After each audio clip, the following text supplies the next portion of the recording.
마지막 순서 가든, 예. 아까 다 들었죠? 마니TV 안 들어보신 분 한 분도 없으실 거야. 예, 마니TV 운영하고 있는. 여기 있어요. 안 들어봤어요. 안 들어봤어요? 아니, 아까 소개할 때 마니TV 있다고 했으니까 들어보셨을 거라는 거지. 예. 귀농해서 살고 있는 마니TV 부부입니다. 반갑습니다. 네. 나가지 들어가시고. 현실적인 얘기를 저는 합니다. 그래서, 여러분, 고맙습니다. 시골 사는 게 전부 핸드폰으로 나는 자연인이다만 보면서 꿈만 꾸시는 분들이 엄청나게 많습니다. 캐나다에서, 미국에서도 메일이 되게 많이 와요. 그분들의 가장 최애 프로그램이 나는 자연인이다라고 합니다. 그러면서 나한테 전화해서 언제 한국 들어갈 건데 마을에서는 동떨어진 혼자 살만한 빈집 좀 알아봐 달라는 연락이 옵니다. 목적은 집 알아봐 달라는 얘기야.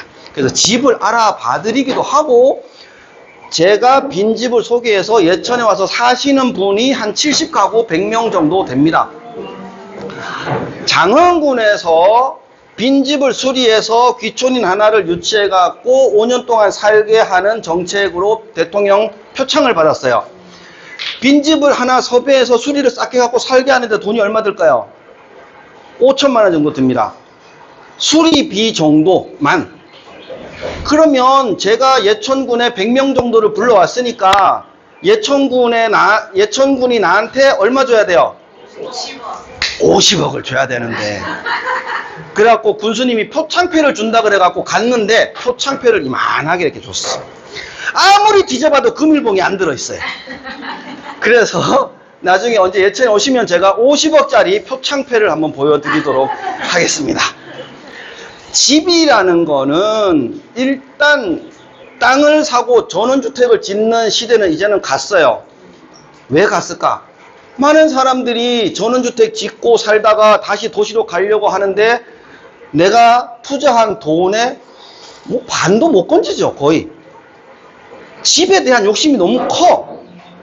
처음에 욕심이 마당도 있어야 되지, 잔디도 깔아야지, 친구들 오면 마당에서 고기 구워야 되니까는 바베큐장도 만들어야지, 또 뭐 친구들 놀러 오면 잠자야 되니까는 2층에 뭐 방, 다락방 다 만들어야지. 그러다 보니까 욕심이 한도 끝도 없습니다. 돈은 딸리고, 그래서 빚을 내서 짓기도 하고, 그렇게 해서 갚아야 될 때는 돈이 딸리고, 또 한 2, 3년 살아보니 친구들 놀러와, 친척들 놀러와, 야, 이번 휴가 때 갈 데 없는데 너네 집에서 좀 먹고 자고 하자. 그러면 어떻게? 오지 말라는 소리도 못하고 또 와요? 이번 주는 친구가 와, 다음 주는 친척이 와, 그 다음 주는 동창이 와, 뭐 하다 보면 그네들은 와서 먹고 가면 끝이야. 근데 나는 뭐야? 나는 별장지기야, 별장지기. 매주 같이 술 먹어줘야 돼, 쓰레기 치워줘야 돼, 고기 구워줘야 돼, 이런단 말이에요. 그래서 시골에 집을 구하실 때는 절대 조금은 이기적으로 구하셔라. 나만 위한 공간으로 구하셔라. 이런 말씀을 드립니다. 3층처럼 궁궐 같은 집을 7억인가를 짓고 오신 분이 있는데 2층에 전기장판 켜고 이불 덮어 쓰고 텔레비 보고 있어요. 겨울에 가니까. 왜 그러고 있냐니까 난방비가 감당이 안 된다는 거예요. 그러니까 집은 적당한 크기가 좋아요. 콧구만 크면 코딱지만 늘어나듯이 집 크면 청소할 때만 늘어나. 난방비 많이 들고. 그래서 시골에 집 구하시는 분들 꼭 작은 집을 구하셔라. 이런 말씀을 드리고 싶습니다. 제일 질문이 많이 들어오는 게 그 동네는 텃세 없어요? 라는 질문을 정말 많이 받습니다. 뉴스에 나오는 건 그만큼 이슈가 되니까 나오는 거예요. 텃세가 얼마일까요? 쏘가리 횟집을 가면 메뉴판에 쏘가리 회, 그렇죠. 텃세는 시가입니다. 시가. 사람마다 다르고 지역마다 다르고 느끼는 정도마다 달라요. 근데 텃세가 있냐 없냐고 물으면 텃세 없는 지역은 없습니다. 이 텃세를 잘 헤쳐나가는 사람이 있을 뿐이죠. 그래서 같은 지역을 가도 텃세 때문에 못 살겠다는 사람이 있고 텃세 없이 좋은 동네다라고 말하는 사람도 있어요. 그러면 그렇게 하려면 뭘 해야 될까? 시골에는 빈집이 되게 많아요. 그런데 빈집을 전부 죽을 때 싸질머지고 가려고 안 내놔요. 이 부분을 해결을 해야 돼. 이건 정책적으로 해결해야 돼요. 그래서 저는 계속 행안부 회의를 갈 때도 하지만 빈집세를 빨리 만들어야 된다라고 얘기를 해요. 그러면 안 팔아도 누군가 살게 해주면 세금을 안 낸다. 그러면 집을 임대를 줍니다. 그래서 임대집을 얻어서 최소 임대 기간이 짧게는 2년, 길게는 5년 정도 살아보시고 괜찮으면 그때 땅 사고 집 지어라 라고 제가 늘 말을 합니다. 어차피 시골살이를 준비를 하신다면 처음부터 큰 돈 들이지 말아라 라는 말씀을 꼭 드리고, 임대집을 그러면 어떻게 구하냐? 부동산에서도 임대집을 취급 안 해요. 왜 안 할까요? 돈이 안 되니까 안 해요. 1년에 세가 적은 데는 50만원, 많은 데는 150만원 정도 돼요. 그거를 소개해주고 돈을 얼마를 받겠어. 그러니까 취급을 안 해요. 그런데 저는 그거를 좀 파고들어서 집주인하고도 상담을 하고 해서 임대를 높시다 라고 해갖고 영상을 올리고 하다 보니 많은 분들이 마니TV 채널을 봐주시고 계시는 거거든. 그런데 대부분 사람들은 전화나 연락이 와서 하는 말이 집만 구해달라고 그래요. 그러면 저는 집을 구하는 게 먼저가 아니라 집을 구해서 살 수 있을지 없을지 자꾸 다녀보면서 알아봐라라고 하는데, 그 부분은 너무 간과하는 것 같아. 그리고 집을 어떻게 구하냐라고 물으면, 제가 동네를 자주 오시고 사람들 많이 만나보고 슈퍼나 마을회관이나 이런 데를 다니면서 명함도 좀 뿌리고 하면서 그 사람들한테 내가 이미지를 좋게 보여야 된다. 내가 텃세 없는 마을을 찾아서 가듯이 그 마을도 빈집이 있으면 가급적이면 괜찮은 사람을 드리고 싶은 거 아니에요.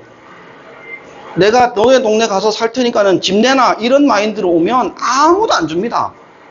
그러면 옷이라도 좀 깔끔하게 입고 말이라도 조금 더 상냥하게 하고, 그리고 명함을 주고 빈집 나오면 연락 좀 주세요 하고 방긋방긋 웃으면서 바카스 하나 딱 들어가서 사갖고 얘기하고 나오면 다음에 연락이 와요, 안 와요?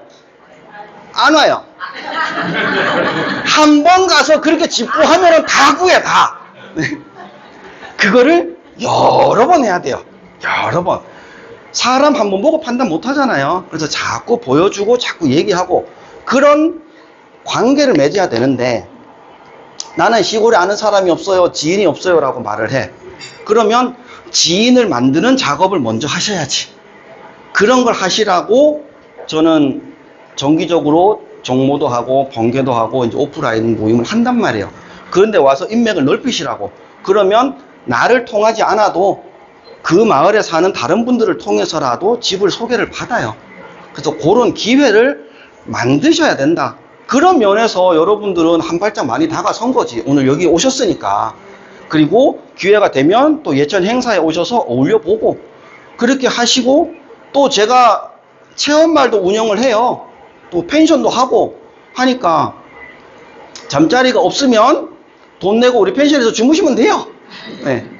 저는 늘 말합니다. 지인 할증 5만원짜리 방 여러분들이 오시면 7만원 받습니다.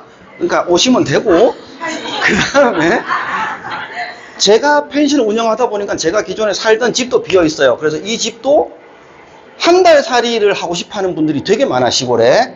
그래서 그런 분들한테 한 달 살이 하게끔 대여도 해주고 그래요. 그러면 지금까지 한 8팀이 한 달 살이를 하고 가셨는데, 왔다 그냥 간 분도 있고, 와서 옆집 소개를 받아서 집을 구해서 살고 있는 분도 있어요. 그 차이가 뭘까? 아까 말씀드렸듯이 마을 사람들이 봤을 때, 아, 저 사람 우리 마을에 살게 해줬으면 좋겠다라는 이미지를 줬다는 거죠. 그렇게 하면 시골에 집을 구하는 게 한결 쉬워집니다. 그래서 텃세는 자기 하기 나름이고, 시골에 집만 구해서 될 게 아니지만 집을 구하는 방법은 이런 게 있다. 그 다음에 시골에서 살아도 돈은 벌어야 돼요. 그런데 뭐 하면서 벌까라고 물으면 뭐라도 하겠다라는 마음가짐은 있냐라고 나는 묻고 싶어요. 제가 회사를 다닐 때 그 회사에 청소하는 아주머니 일이 있었어요. 7시 출근해서 4시 퇴근합니다. 주 5일 근무하고 실수령액이 230만 원이었어요. 그러면 시골살이 하시는 분이 주 5일 근무하고 월급 230만 원 받으면 충분히 삽니다. 그리고 4시 퇴근하면 그 다음에 또 시간이 많아요. 그거를 몇 분한테 이렇게 얘기를 해보면 아이고 내가 시골 가서 청소하면서까지 시골에 가서 살고 싶진 않아요 이런단 말이에요. 그러면 돈을 많이 갖고 내려오시면 됩니다. 돈은 없어요. 그러면 어쩌실라고요? 그러면 이제 뭐 사과밭에 알바 조금 뛰고 뭐 이렇게 한다고 그래. 사과밭에 알바를 여러분들이 치고 들어갈 수 있을 것 같아요? 못 치고 들어가요. 땡볕에 얼굴 탄다고 이만큼 가면 쓰고 선크림 덕지덕지 바르고 일하잖아요. 금방 땀 범벅됩니다. 그리고 어느 순간 시골이나 들의 일은 외국인 여자들이 다 들어와 있어요. 필리핀, 베트남 다 들어와 있습니다. 그분들은 나름의 자기네들끼리도 팀을 만들어서 일을 해요. 그래서 그분들한테 그 반장한테 연락하면 오늘 7명 보내줘. 그럼 7명이 옵니다. 그대로. 그러니까 시골에서 농사를 짓는 분들도 거기에다가 연락을 해요. 이제. 그리고 남자 하나 보내주세요. 그러면 제가 예전에는 저가 갔었거든요. 그럼 저랑 베트남 여자 7명하고 하루 종일 밭에서 일을 해요. 그러면 어떤 기분이 드냐면 내가 베트남 와서 일하는 것 같아. 자들이 나를 욕하는 것 같고 지들끼리 낄낄낄거리는데 나는 하나도 못 알아듣고 이런단 말이에요. 그만큼 우리 생활에는 벌써 외국인 인력들이 많이 들어와 있어요. 그래서 여러분들이 시골 가서 돈을 벌어야 된다고 생각을 하시면 특히나 이제 여성분들은 요양보호사, 사회복지사 이런 거 많이 따갖고 온단 말이에요. 그리고 시골에도 읍내에 나가면 병원도 있고요. 마트도 있고요. 또 시골은 군에서 운영하는 어떤 뭐 곤충생태원, 박물관 이런 어떤 그 단기 일거리가 많아요. 그런 거를 차고 들어가서 구할 수 있는 마음가짐은 있어야 된다. 그래야 시골에서 살아납니다. 제가 늘 하는 말이 무릎에 힘이 있을 때 오든가 나이 먹어 돈 많이 갖고 오든가 둘 중에 하나는 해야 돼요. 제일 힘든 게 돈 없는데 시골 와갖고 싼 집 얻어서 살게요 하시는 분들 얻을 수 있을지 모르지만 그 뒤에 삶이 썩 그렇게 이제 행복하거나 이러지는 않아요. 보면 또 젊은 분들이 돈 많으면 시골 오나 안 오겠죠. 그래서 미리 준비를 좀 하시면 좋다. 그리고 시골에 집을 구하실 때는 아까도 말씀드렸듯이 좋은 어떤 이미지를 줘야 된다라고 할 때 가급적이면 나의 장점을 좀 많이 어필을 하시면 도움이 돼요. 나 아직 쌩쌩해. 나 서울에서 예를 들어 유통업을 했는데 너네 농산물 다 하면 내가 많이 팔아줄 수도 있어. 이런 거. 그 다음에 나는 뭐 SNS 활동도 많이 하는데 이런저런 도움이 될 거야. 어떤 그런 느낌을 주실 필요가 있어요. 그렇게 하나 준비를 하시면 꿈만 같던 시골 생활이 현실로 탁 다가올 수가 있습니다. 딱히 뭐 질문하실 게 있으면 하나만 좀 받고. 없으세요? 네. 그러면 예천 아카데미 오시는 거, 그 다음에 지인이 필요하시면 마니TV 송에서도 하시고, 또 저는 유튜브만 하는 게 아니라 밴드도 해요. 그래서 밴드 가입을 해서 서로 소통도 하시고, 그렇게 되면 밴드 모임에서 많이 친해집니다. 모쪼록 준비를 잘 해서 시골에서 원하는 삶을 사셨으면 좋겠습니다. 고맙습니다.